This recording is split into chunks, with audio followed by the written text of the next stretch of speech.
अर्थ रामायण क्या है। रामायण का एक छोटा सा वृत्तांत है, उसी से शायद कुछ समझा सकूं। एक रात की बात है, माता कौशल्या जी को सोते में अपने महल की छत पर किसी के चलने की आहट सुनाई दी। नींद खुल गई, पूछा कौन है। मालूम पड़ा श्रुतकृति जी, सबसे छोटी बहू शत्रुघ्न जी की पत्नी है। माता कौशल्या जी ने उन्हें नीचे बुलाया। श्रुतकृति जी आईं, चरणों में प्रणाम कर खड़ी रह गईं। माता कौशल्या जी ने पूछा, श्रुति, इतनी रात को अकेली छत पर क्या कर रही हो बेटी? क्या नींद नहीं आ रही? शत्रुघ्न कहाँ है? श्रुतकृति की आंखें भर आई, माँ की छाती से चिपटी, गोद में सिमट गई। बोली, माँ, उन्हें तो देखे हुए 13 वर्ष हो गए। उफ! कौशल्या जी का हृदय कांप कर झटपटा गया। तुरंत आवाज लगाई, सेवक दौड़े आए। आधी रात ही पालकी तैयार हुई। आज शत्रुघ्न जी की खोज होगी। माँ चली। आपको मालूम है शत्रुघ्न जी कहाँ मिले? अयोध्या जी के जिस दरवाजे के बाहर भरत जी नंदीग्राम में तपस्वी होकर रहते हैं, उसी दरवाजे के भीतर एक पत्थर की शिला है। उसी शिला पर अपनी बाह का तकिया बनाकर लेटे मिले। माँ सिराहने बैठ गईं। बालों में हाथ फिराया तो शत्रुघ्न जी ने आंखें खोली। माँ उठे, चरणों में गिरे। माँ, आपने क्यों कष्ट किया? मुझे बुलवा लिया होता।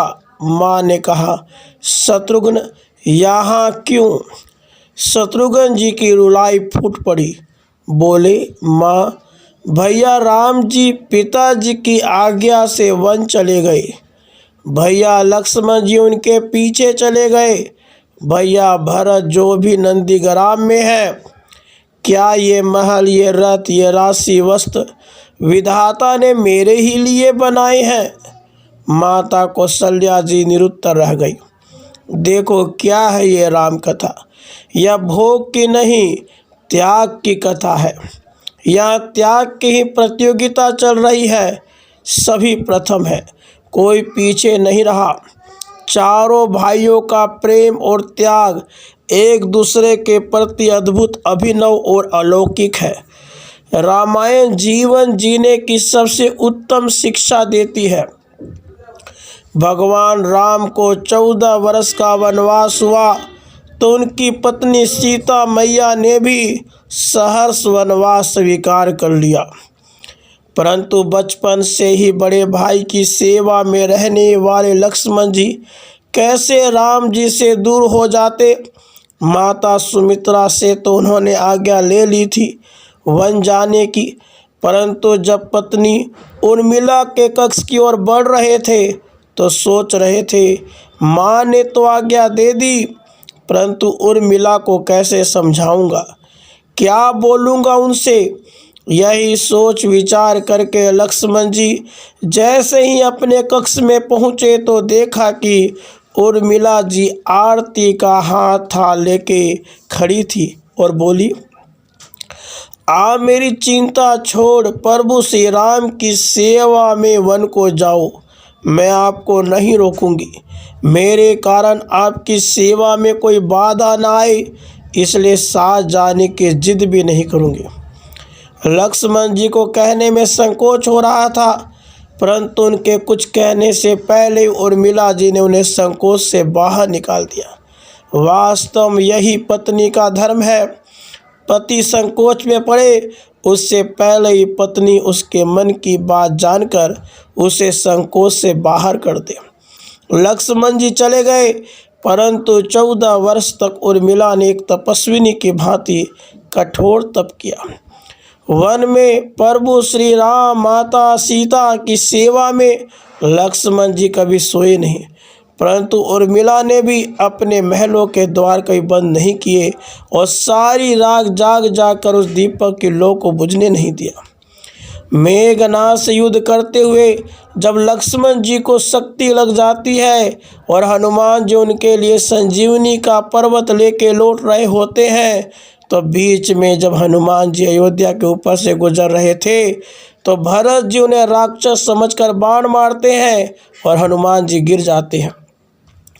तब हनुमान जी सारा वृत्तांत सुनाते हैं कि सीता जी को रावण हर ले गया, लक्ष्मण जी युद्ध में मूर्छित हो गए हैं। यह सुनते ही कौशल्या जी कहती हैं कि राम को कहना लक्ष्मण के बिना अयोध्या में पैर भी मत रखना, राम वन में ही रहे। माता सुमित्रा कहती हैं राम से कहना कोई बात नहीं, अभी शत्रुघ्न है, मैं उसे भेज दूंगी। मेरे दोनों पुत्र राम सेवा के लिए ही तो जन्मे हैं। माताओं का प्रेम देखकर हनुमान जी की आंखों से अश्रुधारा बह रही थी, परंतु जब उन्होंने उर्मिला जी को देखा तो सोचने लगे यह क्यों एकदम शांत और प्रसन्न खड़ी है, क्या इन्हें अपने पति के प्राणों की कोई चिंता नहीं। हनुमान जी पूछते हैं देवी आपकी प्रसन्नता का कारण क्या है, आपके पति के प्राण संकट में है, सूर्य उदित होते ही सूर्य कुल का दीपक बुझ जाएगा। उर्मिला जी का उत्तर सुनकर तीनों लोकों का कोई भी प्राणी उनकी वंदना किए बिना नहीं रह पाएगा। उर्मिला बोली मेरा दीपक संकट में नहीं है, वो बूझ ही नहीं सकता। रही सूर्योदय की बात तो आप चाहे तो कुछ दिन अयोध्या में विश्राम कर लीजिए, क्योंकि आपके वहां पहुँचे बिना सूर्य उदित हो ही नहीं सकता। आपने कहा प्रभु श्री राम मेरे पति को अपने गोद में लेकर बैठे हैं, जो योगेश्वर प्रभु श्री राम की गोद में लेटा हो काल उसे छू भी नहीं सकता। यह तो वो दोनों लीला कर रहे हैं। मेरे पति जब से वन गए हैं तब से सोए नहीं हैं, उन्होंने ना सोने का प्रण लिया था, इसलिए वे थोड़ी देर विश्राम कर रहे हैं, और जब भगवान की गोद मिल गई तो थोड़ा विश्राम ज़्यादा हो गया, वे उठ जाएंगे। और शक्ति मेरे पति को लगी ही नहीं, शक्ति तो प्रभु श्री राम जी को लगी है। मेरे पति के हर श्वास में राम है, हर धड़कन में राम है, उनके रोम रोम में राम है, उनके खून की बूंद बूंद में राम है, और जब उनके शरीर और आत्मा ही श्री राम है तो शक्ति राम जी को ही लगी, दर्द राम जी को ही हो रहा है। इसलिए हनुमान जी आप निश्चित होके जाएं, सूर्य उदित नहीं होगा। राम राज्य की नींव जनक जी की बेटियां ही थी, कभी सीता तो कभी उर्मिला। भगवान राम ने तो केवल राम राज्य कलश स्थापित किया, परंतु वास्तव में राम राज्य इन सब के प्रेम त्याग समर्पण और बलिदान से ही आया। जिस मनुष्य में प्रेम त्याग समर्पण की भावना हो उस मनुष्य में राम ही बसता है।